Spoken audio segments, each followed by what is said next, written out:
Pastor Caio, não sei se ele vai falar, mas eu vou falar um pouquinho sobre os cursos, né? Reconexão. Pastor, tem vários cursos que estão disponíveis online, que você pode fazer sua inscrição e vai ser uma bênção para você. Tem o curso Reconexão, tem o curso Jesus Cristo, a chave hermenêutica. Você vai aprender muito. Eu quero incentivar você a ir lá no canal, lá pelo site dele, caiofabio.net. Você sabe tudo isso e vai abençoar a sua vida muito, muito. E ele tem um programa que é uma graça, chamado Papo de Graça. Quem já ouviu esse programa aí? Olha aí, pô. Então, nesse Papo de Graça, ele fala de tudo, de tudo. E vale a pena você assistir. Ele é semanal, segunda-feira não tem, né? De terça a sexta, de terça a sexta você pode ouvir pela manhã. E se você não consegue ouvir pela manhã, fica gravado, você ouve depois, ok? Esses dias têm sido muito, muito especial para nós, muito. A gente já vinha tentando trazer o Caio aqui, e graças a Deus, Deus falou com ele no coração, e ele começou a fazer algumas viagens, e entre essas, ele nos abençoou, e tem sido uma bênção, certo? Certo, e ainda poderá ser, quem sabe, em outra ocasião, né? Mas que a gente possa beber isso, porque eu conheço pouquíssimas pessoas como ele, nenhuma, né, que tem a graça de Deus para ministrar o Evangelho com tanta força e com tanta verdade. Tem muitas pessoas que ministram o Evangelho, mas é teoria apresentada, tem a ver com conhecimento adquirido. Poucas pessoas estão falando do Evangelho que brota da vida, dos olhos, das mãos, dos pés, que anda no chão do viver, que faz parte da vida, dos relacionamentos. Esse é o Evangelho que eu acredito. Quando ele veio para cá, ele não veio sozinho, ele trouxe o Jack, ó, esse homem aí, ele não é fotógrafo não, e nem cameraman, ele apenas é alguém que serve o Caio. Ele é empresário do ramo de tecidos lá em Brasília, e ele é psicanalista também, mas ele também trouxe a Adriana, a esposa do Caio, gente boa demais, e ele trouxe ele mesmo. Por isso é que o encontro foi o encontro com o Caio. Eu tenho a maior alegria de poder dizer, apesar de morarmos distante, e eu não sou daquele intruso que falo todos os dias, né? Eu pouco falo, né? Mas ele é meu amigo, gente boa demais, né? Pastor Caio Fábio.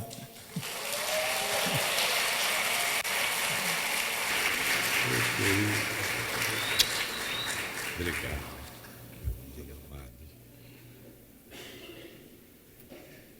Meus queridos irmãos, amigos, boa noite. Que Deus nos abençoe. Bom de ver você aqui. Vou tomar uma aguinha, com licença. Não vou perguntar se você é servido, porque senão tinha que ter uma pipa ali na frente para todo mundo, né? Mas se tem alguém com sede, Jesus diz: vem a mim e beba. Vamos ficar em pé.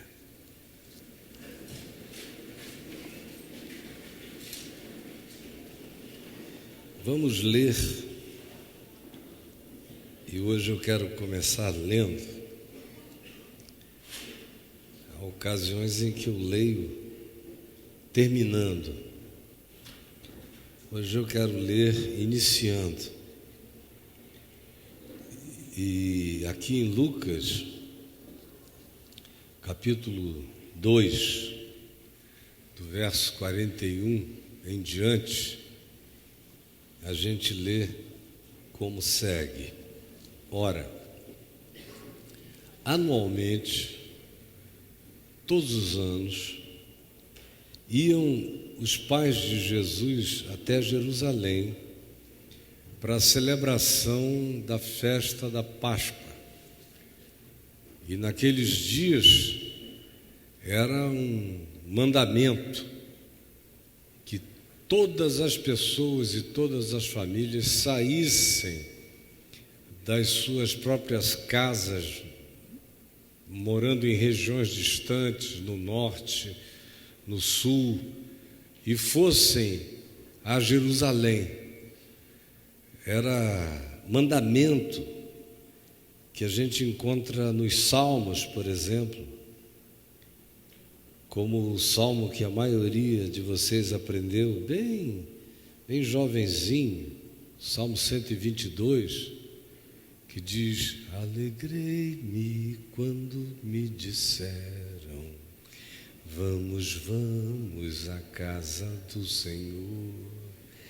Alegrei-me quando me disseram, vamos, vamos à casa do Senhor. Na casa do Senhor, no dia do Senhor, para ouvirmos a palavra do Senhor. Olha como ninguém sabe mais. Ninguém sabe mais. Quando eu era menino, você cantava isso todo domingo.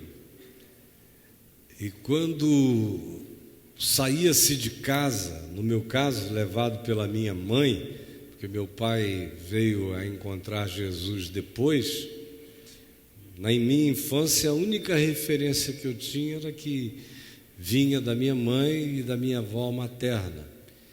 E todos os domingos ela nos levava até a Igreja Presbiteriana Central de Manaus, onde depois eu vinha ser pastor com meu pai até morrer, partir para Jesus.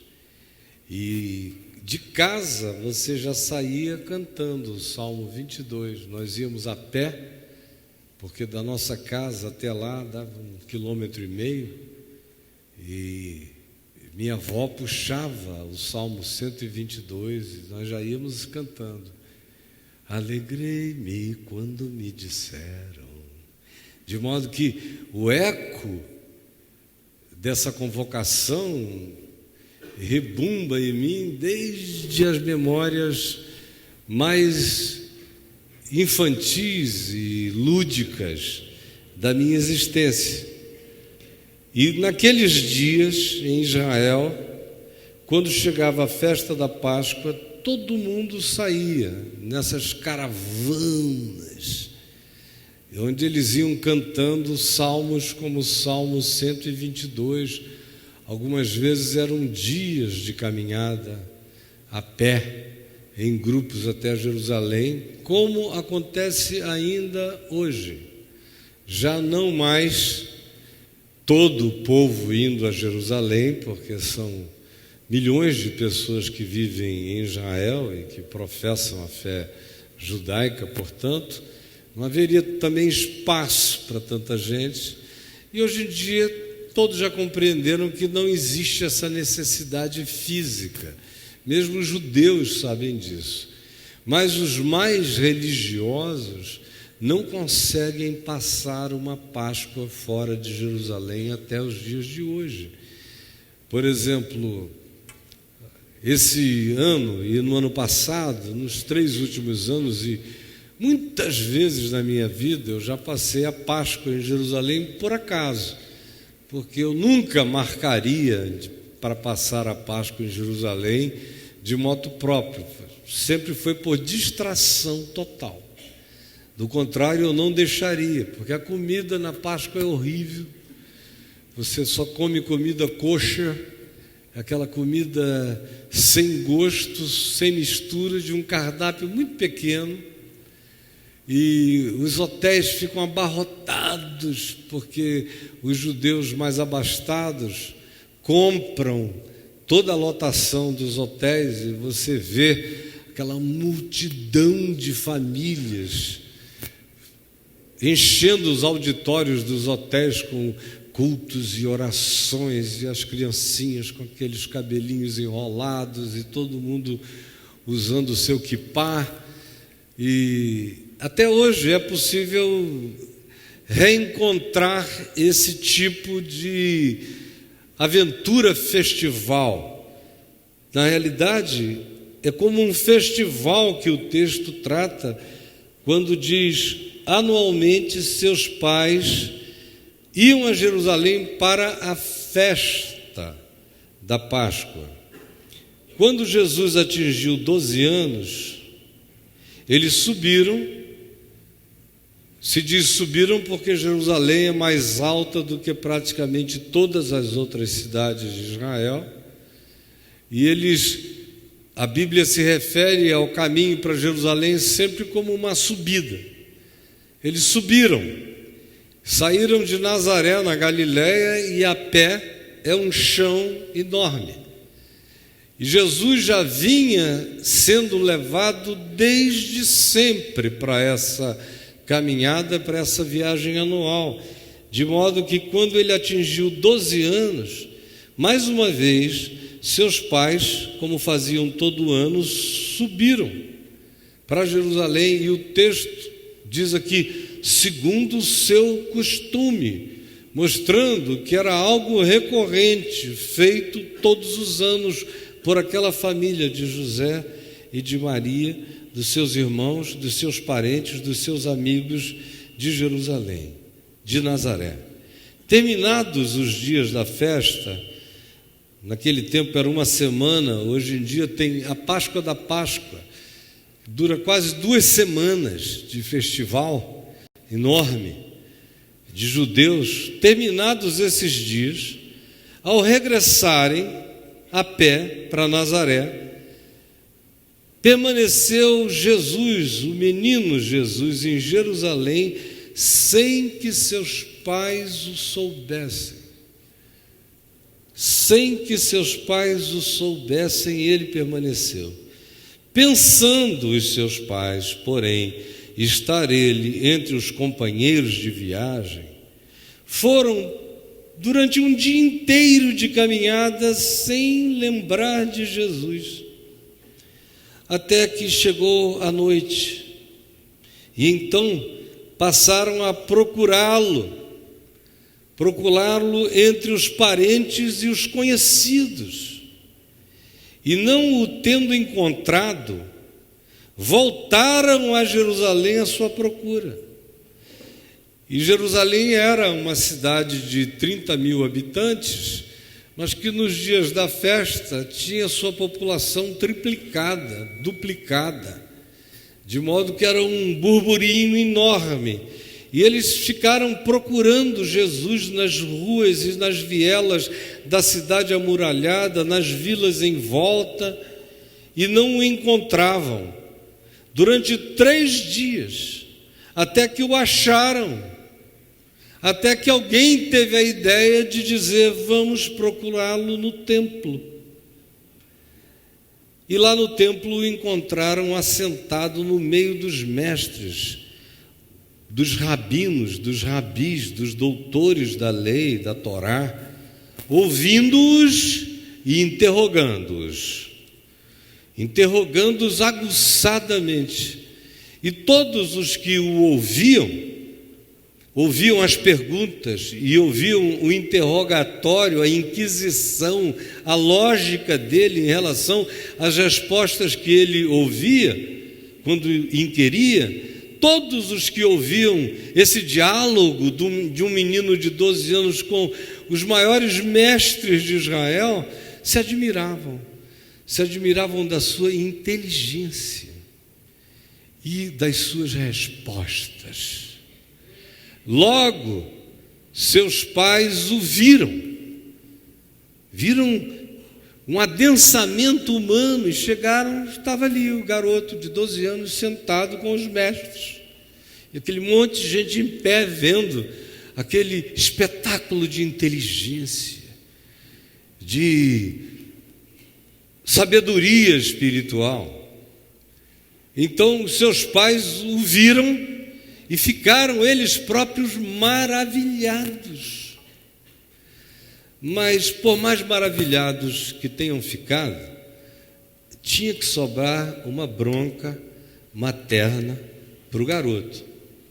E sua mãe lhe disse: filho, por que fizeste assim conosco? Transferência é coisa muito comum em família. Ao invés de cada um lidar com a sua própria responsabilidade, transfere para o outro, mesmo que seja para um garoto entrando na puberdade. Por que tu fizeste assim conosco? Teu pai e eu, aflitos, estamos à tua procura. Mas Jesus lhes respondeu: por que vocês me procuravam? Vocês não sabiam que o lugar objetivo para me achar seria na casa do meu pai? Não compreenderam eles, no entanto, as palavras que lhe dissera, nem tampouco ninguém em volta. Devem ter entrado só em estado de perplexidade, mas não podiam compreender. O pai o procurava, e ele diz: não sabias que me cumpria estar na casa de meu pai? Meu pai? Mas eles não compreenderam. E Jesus desceu com eles, para Nazaré, embora Nazaré também seja uma cidade alta, tenha-se que descer e depois subir um pouco mais, lá na Galiléia, para chegar a Nazaré. E Jesus lhes era submisso. Sua mãe, porém, guardava todas estas coisas no coração. E crescia Jesus com sabedoria, estatura e graça diante de Deus e dos homens. Vocês podem se assentar.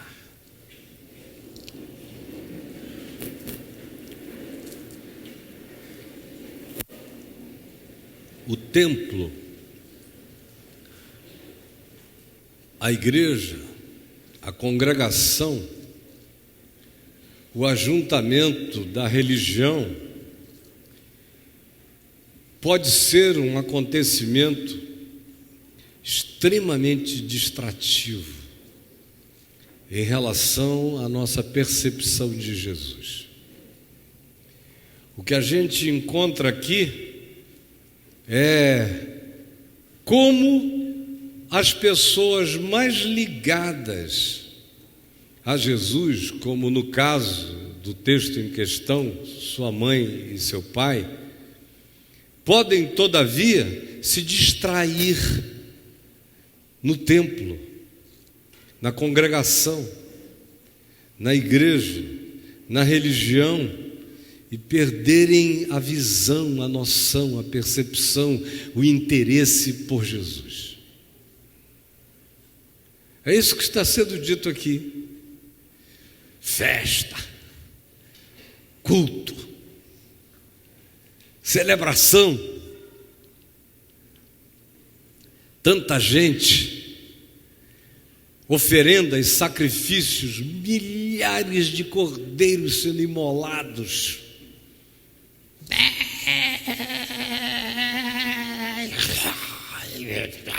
e sangue, e alegrei-me quando me disseram. É um negócio que vai da sanguinolência à ludicidade musical, cobre todos os espectros da percepção, é muito impacto, é muita distração, é fácil esquecer Jesus dentro da religião. Fácil. Aconteceu com Maria, aconteceu com José, de eles perderem Jesus no templo, perderem Jesus na congregação, perderem Jesus na religião. E não sentirem falta, porque o que o ajuntamento da congregação suscita pode ser muito agradável e muito cheio de distração, de modo que a gente confunde Jesus com a religião. E pensamos que porque a gente não falta, a gente está sempre naquele lugar, a gente vai, no caso era anualmente, no caso de alguns aqui é semanalmente ou 2 vezes na semana, depende do lugar, pode ser até todo dia. E esse evento, esse ajuntamento tão gregário, tão agradável do ponto de vista da festividade, da promoção do encontro humano, do sentimento de pertencimento a algo grande, maior, que trazia uma emoção validada para o coração deles a respeito de eles pertencerem a um grupo muito maior do que aquele no qual eles conviviam diariamente na pequena vila de Nazaré, aonde uns poucos 2, 3 mil habitantes viviam juntos. E em Jerusalém, a grande metrópole, com as grandes edificações, com o grande e imponente templo, com a beleza da cidade que é encantadora aos sentidos da gente, mesmo nos dias de hoje, mas que naqueles dias ela brotava solitária nas montanhas, no maciço rochoso sobre o qual ela foi edificada muitas vezes, e naqueles dias ela estava no auge da sua beleza, nos dias em que as construções eram herança de Herodes o Grande, inclusive o templo, muito mais bonito do que o primeiro, construído por Salomão, e maior, e mais imponente, grandioso, com toda a gente vindo de todos os lugares, e a soma daquele ajuntamento dava a eles um sentimento identitário, um prazer de pertencimento, que é algo imensamente forte e significativo para a experiência humana de cada um de nós. Mas nessa mesma medida em que isso pode ser tão agradável, também, do mesmo modo, isso pode ser muito ilusivo.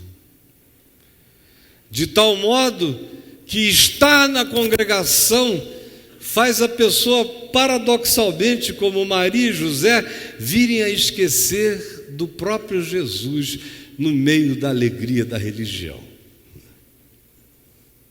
Como aconteceu com quase todo mundo aqui. Eu estou falando do que eu conheço, e disso eu conheço, mas conheço mesmo. E passei a vida toda lidando com a ilusão da religião, com a miragem da religião, de tal modo que logo cedo na vida, pregando o Evangelho, mostrando Jesus para as pessoas, eu percebi que era imensamente mais fácil comunicar Jesus para as pessoas de fora da religião, de fora dos muros, de fora dos portões, gente longe de Jerusalém, entendia melhor, via mais rápido, compreendia de maneira muito mais aprofundada, num espaço de tempo muito simples e menor do que os que estavam viciados na festa. O pessoal da festa, que somos nós, corre o risco de se distrair facilmente e confundir a igreja, a congregação, o ajuntamento e o sentimento de pertencimento com relação com Jesus, quando uma coisa é uma coisa, outra coisa é outra coisa. Como esse texto nos demonstra. A intenção desse texto, além de narrar uma história que aconteceu, foi também incluir a distratividade da religião em relação ao nosso processo existencial de sermos completamente tomados pela miragem de Deus no culto e não termos nós mesmos vida com Deus, nem com Jesus, nem com o Evangelho. E disso eu sei como acontece. Faz 64 anos que eu vejo isso, eu comecei a ver isso desde pequeno, sem entender, mas eu sabia que tinha uma coisa esquisita. Na maior parte daquelas pessoas que eu encontrava no templo, todo domingo de manhã, na escola dominical, porque havia uma diferença brutal entre eles ali e eles logo depois no almoço, após aquele encontro. E quase todo domingo eu ia almoçar na casa de uma família crente com minha mãe. Meu pai estava por aí, depois de um tempo estava com a mulher amante dele, e a gente ia. E eu, pequeno, porém arguto, percebia que o que acontecia ali não condizia com a existência e na sequência da vida daquelas pessoas. Quando eu atingi a adolescência, isso foi ficando claro para mim. Com 12, 13 anos, isso era nítido para mim, que uma coisa não falava necessariamente com a outra. E que se o ambiente fosse gostoso, ele em si atrairia pessoas por ele ser gostoso em si. Mas não necessariamente as pessoas que estavam no ajuntamento, por ali estarem, tinham qualquer vivência que fosse com Jesus mesmo. Hoje, por exemplo, os que estão no templo, na Jerusalém, os mesmos milhões que no passado me incensavam e me ovacionavam, são os que mais tentam me confrontar e obstacular qualquer coisa que eu faça, porque eu decidi viver até o fim da vida para dizer que uma coisa é uma coisa e a outra é a outra, e que Jesus é Jesus e a religião é só religião. E eles ficam loucos. Enquanto eu dizia isto, pertencendo ao grupo religioso, eles suportavam e diziam: que palavra, que bênção. Obrigado por nos dizer essas coisas, mas eu via que não causava mudança, além de ser tão somente uma provocação, que eles logo esqueciam, porque diziam: ele nos pertence, ele está conosco, ele faz parte da nossa caravana. Então, é só uma palavra de provocação, ou uma profecia, mas ele nos pertence. Até que eu deixei de pertencer, fiz a decisão de me desconectar e continuei dizendo as mesmas coisas. Só que agora elas eram e são ouvidas de modo totalmente diferente. Por exemplo, o que eu estou dizendo aqui a vocês, eu estou pregando há 46 anos. Nesse texto mesmo, eu já devo ter falado nesse texto, isso que eu estou dizendo aqui, umas 300 vezes na minha vida. Nada novo. E antigamente, quando eu dizia o que eu acabei de dizer, o pessoal, ao final da reunião, dizia: meu Deus, que revelação! Aquele texto tão inocente, de repente se transformou numa coisa tão candente. Que revelação divina, que luz! E iam embora contentes, achando só que eles tinham sido visitados pela iluminação de uma passagem dos evangelhos, que eles nunca tinham olhado por aquela perspectiva para eles era só mais um conhecimento agregado, mas que não transformaria coisa alguma nas suas existências. Como hoje, como agora, como ali, ou como aqui. Ali tem muito mais gente do que aqui, nesse instante. E amanhã haverá muito, muito mais que terão visto do que se a gente multiplicar por 1000 esse ajuntamento aqui. Como o de ontem, que hoje, antes de vir para cá, eu olhei, havia 30 e tantas mil pessoas que tinham visto a reunião de ontem.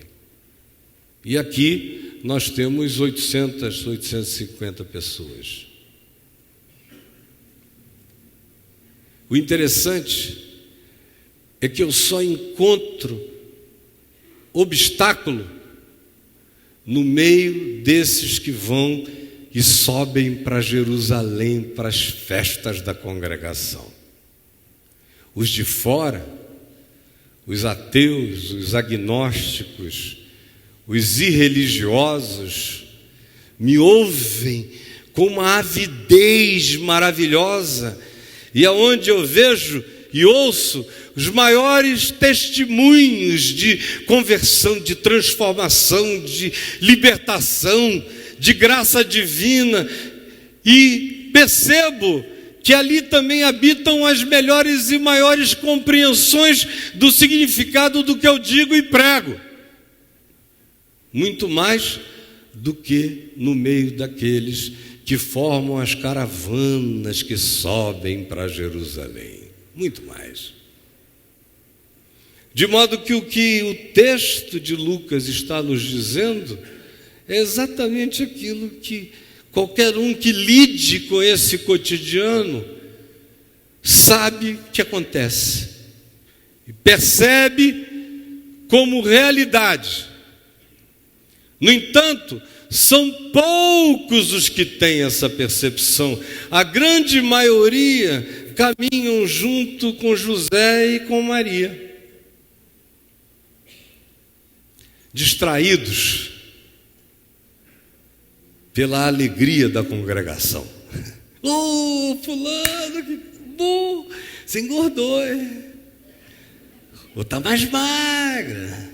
O que você fez no cabelo? O que fez? A pessoa fica 8 meses sem aparecer, chega ali, pastor Tomás, estou gostando de ver seu cabelo. São exterioridades observadas. Nazaré, você está ótima, menina.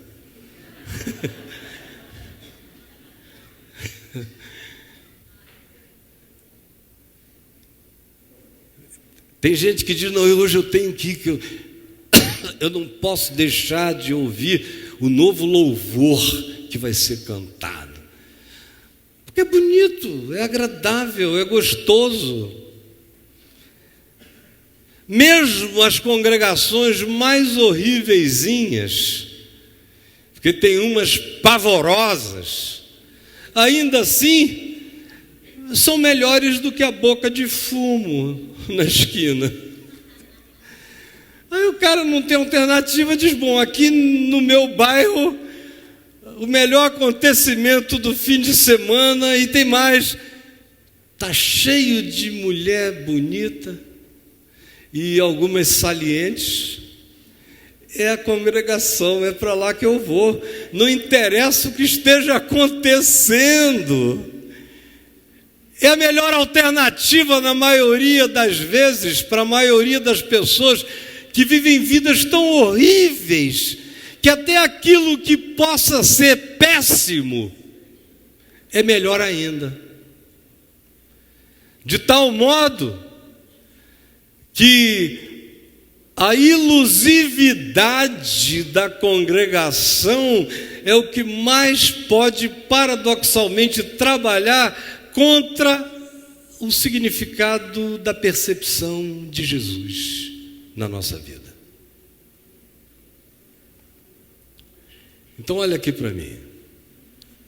O texto nos diz que eles chegaram a andar um dia inteiro, um dia inteiro sem um garoto de 12 anos, filho deles, que por acaso era Jesus, mas podia ser um dos nossos netos, ou podia ser um dos nossos filhos quando tinham essa idade. Podia ser qualquer um, qualquer criança precisa ter mais atenção do que a religião. Toda e qualquer criança precisa ter mais atenção do que o melhor culto. Toda criança precisa ter olhos mais atentos da parte dos pais ou responsáveis do que qualquer pretexto congregacional possa oferecer. Mas eles andaram um dia inteiro e só foram perceber isto ao anoitecer, quando chegou aquela hora de acampar, de fazer a fogueira, andando na direção de Nazaré. Quando chegou a hora de ajuntar os pintos, foi que viram que o pintainho mais velho daquela família, com 12 anos de idade, tinha desaparecido. Estava numa lista de missing children. Tinha sumido. Aí aquele desespero. Se já tinham caminhado um dia inteiro, tiveram que voltar outro dia inteiro para Jerusalém. Chegam e continuam e procuram em todos os lugares. Só não foram ao templo onde eles tinham perdido Jesus. E aonde Jesus não se perdera de nada. Porque ele estava ali não por causa do templo, mas por causa de uma relação que ele tinha maior do que com o acontecimento em si. Era o lugar designado para ser casa de oração para todos os povos, casa do Senhor, lugar de culto a Deus. E era isso que Jesus estava fazendo, embora ele próprio, bem depois, venha dizer que não era nem em Jerusalém, nem no Monte Gerizim, nem em lugar nenhum, nem em qualquer geografia onde se deveria adorar, porque Deus é Espírito. E os seus adoradores o adoram em espírito e em verdade. E que são esses que o Pai procura para serem seus adoradores. São os que não confundem Deus com templo, Jesus com religião. Mas o texto diz claramente que eles, no entanto, pensavam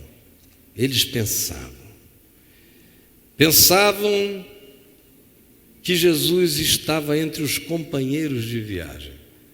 Esse é um equívoco extraordinário, uma distração enorme. Eu, cuidando de milhões de pessoas no curso da vida, vi e vejo isso acontecer o tempo todo. Vejo as pessoas acharem que os companheiros de viagem são a presença de Deus, que Jesus está na companhia dos viajantes que vão ao culto, os companheiros, a irmandade, a congregação, ou entre os parentes. É um outro engano enorme. Jesus está com meu pai, Jesus está com a minha mãe. Eu faço parte de uma família cristã, logo Jesus está comigo. Por DNA, por genealogia, por associação de companhia. Como é fácil a gente de um dia acordar ou um dia ao anoitecer descobrirmos que Jesus não está com a gente. Que a gente foi com muitos amigos e ele estava com a gente na ida e nós ficamos tão entretidos durante dias que Jesus deixou de ser o foco, que nós nos esquecemos disso, ele foi passando a ser um detalhe.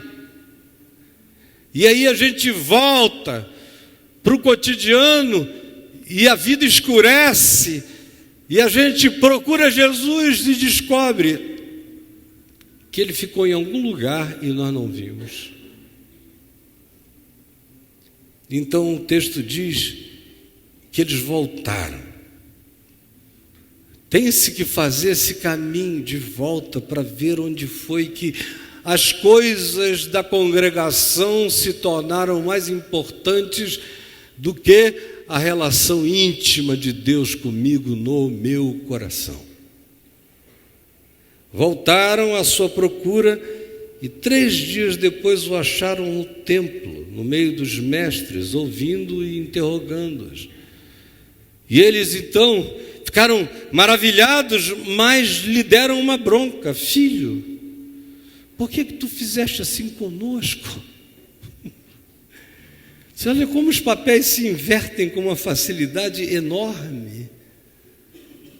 Agora a culpa é de Jesus. De nós não temos tido nenhum interesse, ou temos nos distraído, ou esquecido o significado dele, porque as companhias, os companheiros, as caravanas, os encontros, os eventos se tornaram maiores e muito mais importantes do que a vida com ele, do que tê-lo diante dos nossos sentidos, dos nossos olhos, da nossa percepção. Nós estamos à tua procura aflitos. Mas ele lhes disse: por que me procuráveis? Essa pergunta é extraordinária. Por quê? E por que depois de chegarem aqui há 3 dias atrás, vocês só vieram me encontrar agora? O lugar mais óbvio para me achar foi no lugar onde vocês me perderam. E é o lugar onde naturalmente eu estaria. Vocês pensaram o quê? Que eu seria mais facilmente achável em qualquer outro lugar dessa cidade? O lugar mais óbvio era esse aqui, onde os cultos são oferecidos e aonde o culto vai se tornando mais importante do que a relação com Jesus. Por que vocês me perguntam isso? Mas eles não compreenderam essas palavras. Como tem muita gente que não compreende essas palavras até agora, até o dia de hoje. A minha oração hoje, semelhantemente à de ontem, que era que tenha essa experiência com Deus como Saulo, como Paulo teve, eu descrevi. A de hoje, semelhantemente àquela, é que alguém compreenda a diferença. Eu não tenho nada contra o ajuntamento. Quando congregar é bom, congregar faz bem. Quando congregar é mal, congregar faz mal. É simples assim. O problema não é a congregação, o problema são os congregados. E o que eles fazem do congregar.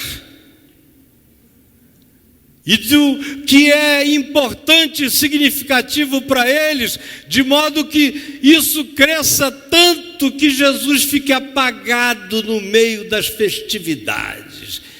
Que os milhares de cordeiros e sacrifícios tenham mais importância do que o Cordeiro de Deus que tira o pecado do mundo. Agora olha aqui para mim, todos vocês.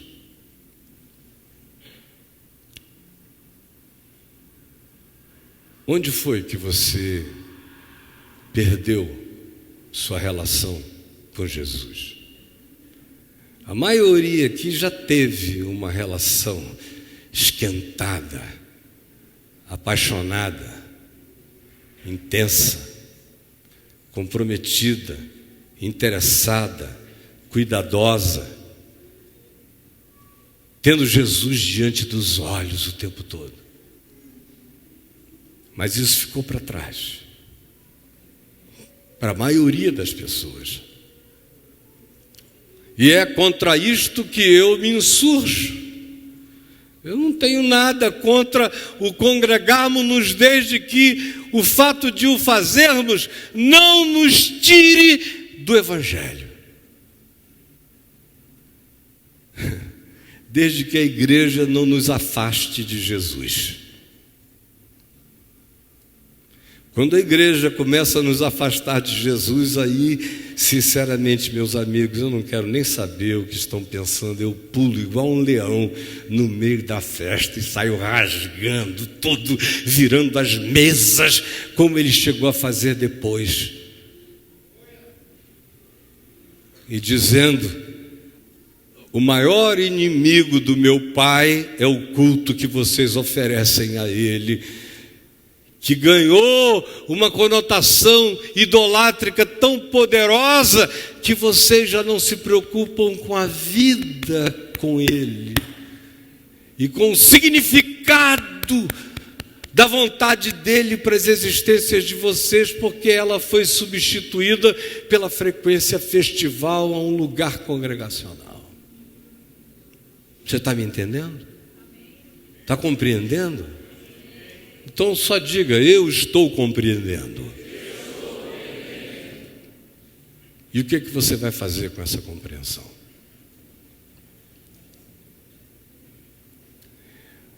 Tem-se que voltar, reexaminar a jornada. Na maioria das vezes a gente só percebe isso no escurecer do dia, quando o coração da gente precisa encontrar paz e repouso, é que a gente descobre, enfim, que Jesus não estava lá já fazia muito tempo e nós não tínhamos nem percebido.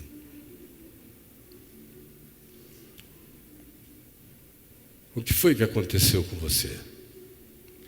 Acontece nas melhores famílias, como aconteceu na família de Jesus, com Maria e com José. Pensando, teologizando: ele deve estar com os companheiros de viagem.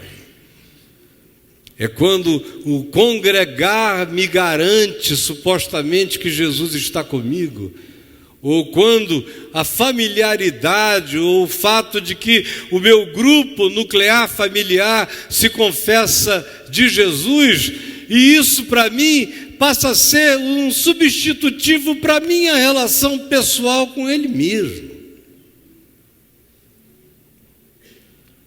O que foi que aconteceu com você para você ter ficado assim? E há quanto tempo você está viajando sozinho? Crente, membro de igreja, desta ou de qualquer outra, cheio de irmãos, fazendo parte de uma caravana, de uma denominação, mas quando a vida escurece, você descobre que está sozinho. Quanto tempo faz que você vem sozinho, cheio de companhias congregacionais e oco da experiência de Deus, do Evangelho na sua existência? Quanto tempo faz? Meu amigo José, minha irmã Maria, fala aqui para mim. Hoje à noite, diferentemente de ontem, onde eu tinha um clamor para clamar, eu tenho um apelo a fazer. O apelo é esse: é ver se o fato de você ter se tornado cristão fez você se esquecer de Cristo, se o fato de você estar aprendendo doutrinas fez você desaprender o Evangelho, ou quem sabe você nunca entendeu o Evangelho, não compreendeu como eles não compreenderam essas palavras, mas assim mesmo estavam iludidos pela companhia congregacional e não compreendiam a essência. Só me responda. Eu não estou enxergando tão bem. É você, Suzana, que está em pé ali ou não? Não, não é não. A Suzana está aqui? Eu achei ela parecida. Eu estou a essa distância, a minha visão fica fuzzy, assim, meio desfocada. Mas, por exemplo, a Suzana, que trabalhou alguns anos comigo no tempo da Vinde, lá em Niterói, já me ouviu pregar essa mensagem, que eu estou trazendo de novo aqui, trarei mais 1 milhão de vezes, se necessário for, porque ela não perde e não tem prazo de validade, ela continua real, porque as pessoas muitas vezes continuam não compreendendo essas palavras. O que aconteceu com você? É quando o pertencimento a uma coletividade se torna tão maior que você esquece de ter com Jesus tão somente a sua própria intimidade. Como aconteceu com muita gente aqui.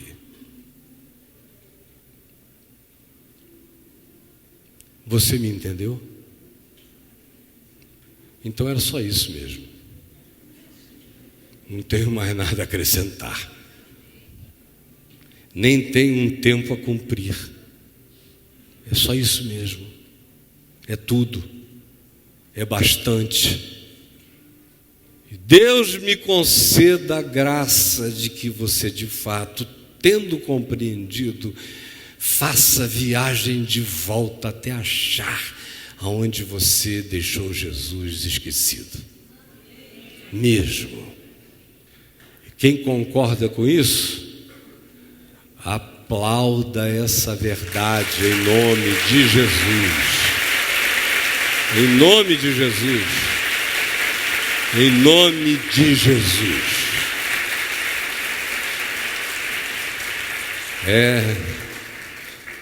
Porventura não nos ardia o coração, quando Ele pelo caminho nos falava, quando nos expunha as Escrituras? Essa é uma reunião diferente da de ontem, mas assim como ontem eu vi, enquanto eu falava, tanta gente se derramando em quebrantamento, em lágrimas. Eu vi hoje aqui, vejo até agora, em rostos de muitas pessoas com uma atitude diferente, com menos intensidade, mas não com menos profundidade. O descobrimento, a constatação de que ficou para a gente só a religião e que Jesus foi esquecido na jornada. Vamos ficar em pé.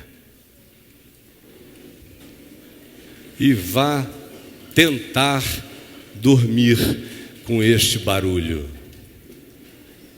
Espero que você não consiga pegar no sono, até acordar da distração e buscar ter de fato uma relação com Jesus, com o Evangelho pessoal, íntima, intransferível, sem transferência. Ou está acontecendo comigo, ou não está acontecendo em lugar nenhum. Você pode repetir isso comigo? Ou está acontecendo comigo, ou não está acontecendo em lugar nenhum.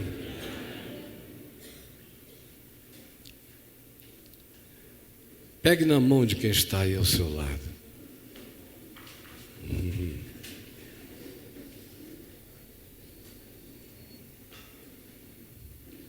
Estou pegando em mim mesmo, Senhor, para ver se eu estou aqui, não é?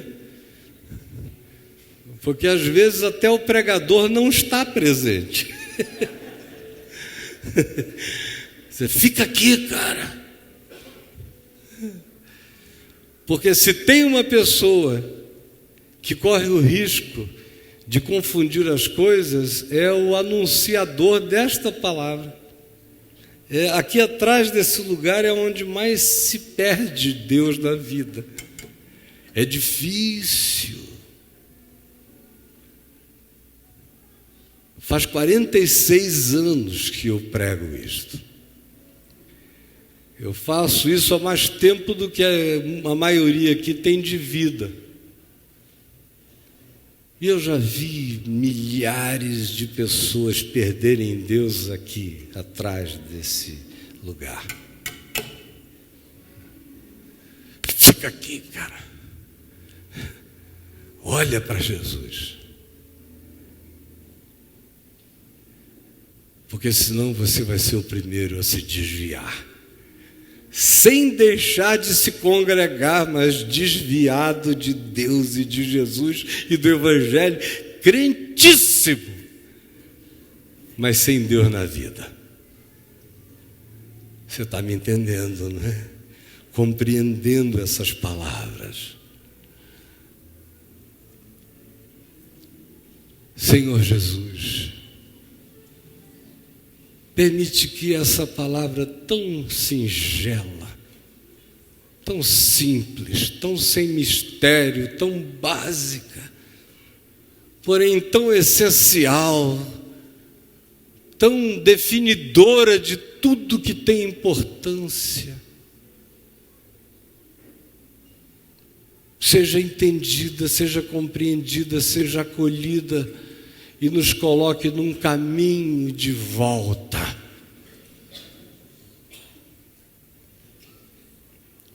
Um caminho de retorno. Porque o lugar mais fácil para nós nos desviarmos de Deus é no templo, confundindo o lugar, o culto, a celebração, a festividade com Deus em si, com Deus mesmo. Salva-nos de que a igreja e a congregação nos desviem da tua visão, da tua percepção, do teu olhar e do Evangelho a ser vivido e a ser seguido todos os dias da nossa vida. É o que eu peço que aconteça agora. E comece a acontecer comigo e continue a acontecer em mim até o último dia da minha existência. Permite-me não ter a minha mente confundida, nem o meu espírito desviado,